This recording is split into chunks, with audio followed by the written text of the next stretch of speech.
Hello, friends. I've been watching developments in Ukraine with great interest, having time on my hands to do so.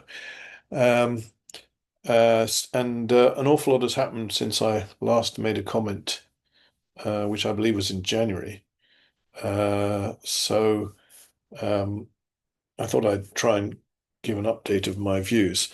At the time, I think I was quite optimistic that the Kursk salient could be extended, which of course has not happened, and the Ukrainians have withdrawn from Kursk. But it's a bit like whack-a-mole, it seems, because they have withdrawn from Kursk, but on the other hand, they've entered Belgorod Oblast next door.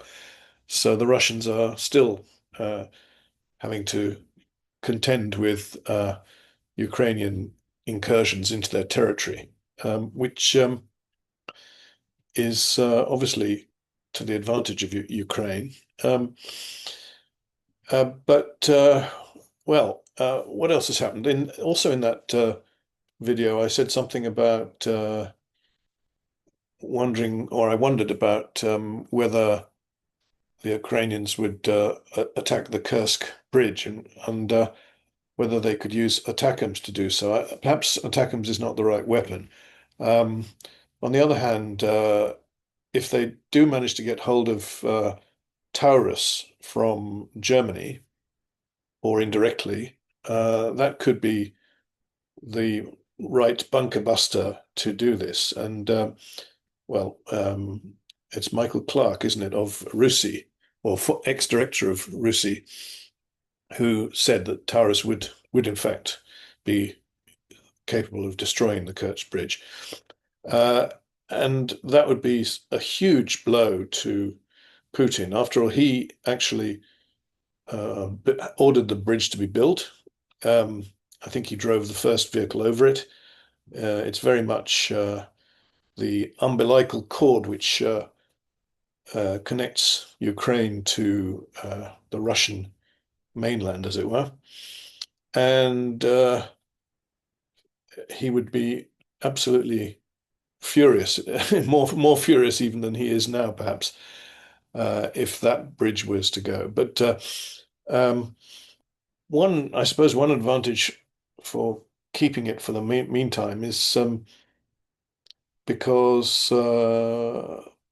Russian families, especially those of senior officers in Ukraine, have an opportunity to get back to Russia easily. I don't know if that plays into the calculations of the Ukrainians at all, but we'll have to see what develops there. Um, and of course, the Taurus has not yet been supplied. Um, the Taurus missile, uh, although Merz, the new chancellor, seems to be keen to supply it and also ramp up German military spending by a huge amount, some trillions of dollars, I think it is.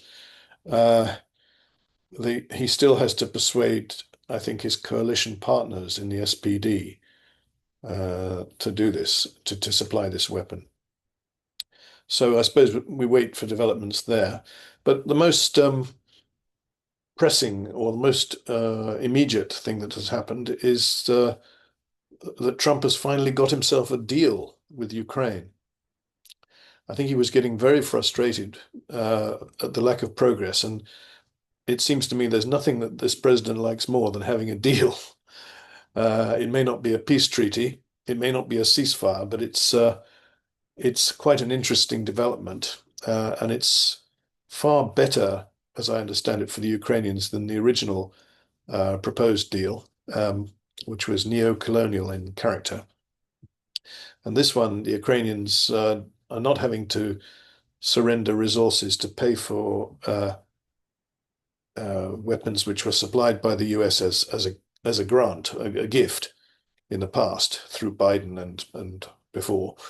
But they would be using the resources to pay for future supplies. And it's interesting that the idea of future American supplies is therefore the door has not been closed on those. which at one point it seemed rather as if Trump was doing that. And how will the Russians be viewing this? They'll probably be quite angry about this deal. Because as Andrew Marr said recently, a couple of days ago, perhaps, on I think is it the New Statesman channel? Uh, he put it rather well that it becomes a kind of tripwire, so that the Russians have will find it more difficult to attack areas where there are mines or minerals being uh, or excavations for minerals, because obviously they might hit American citizens. Or although the BBC reporter, and I'm trying to remember his name, he's a veteran reporter who's covered uh, Israel and many other areas for many years. It's not Justin Webb. Who is it? I can't remember. But he did point out that Americans can always leave pretty quickly if there is a sign that they're in danger, and presumably their companies would instruct them to get out of danger if the Russians seem to be attacking. Anyway, this has all become very interesting, and how it will impact on future negotiations for a ceasefire remains to be seen. Yeah, there are lots of other pieces in this jigsaw. It's probably a good 2,000 or 3,000 piece jigsaw. So one can only, in a short video like this, pick up one or two and conjure with them. But at any rate, um, I think the Ukrainians will be happy that they've managed to get back on terms with the Americans. The relationship looked to be completely uh, collapsed and destroyed after Vance's in,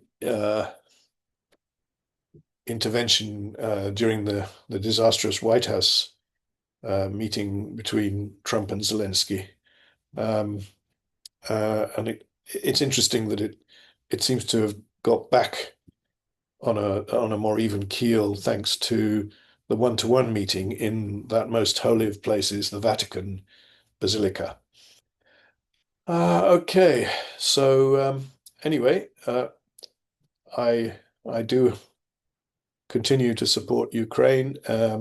Watch channels like Jonathan Fink and Denis Davidov and various others, and I'm hoping that things will go satisfactorily. Oh, one more thing that I have to say is that yeah, this business of Crimea. Well, Zelensky himself has said that the war will begin and end with Crimea, and for America to be pressing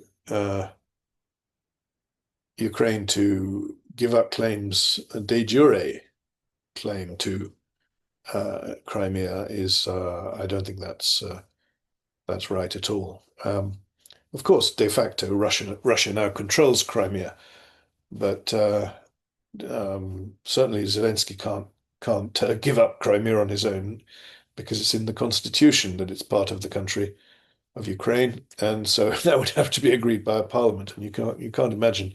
I certainly can't imagine the parliament agreeing to that, uh, ceding Ukraine to Russia. Good. Okay. Well, I will stop there, and uh, I will probably update this with another opinion in due course. Thank you very much.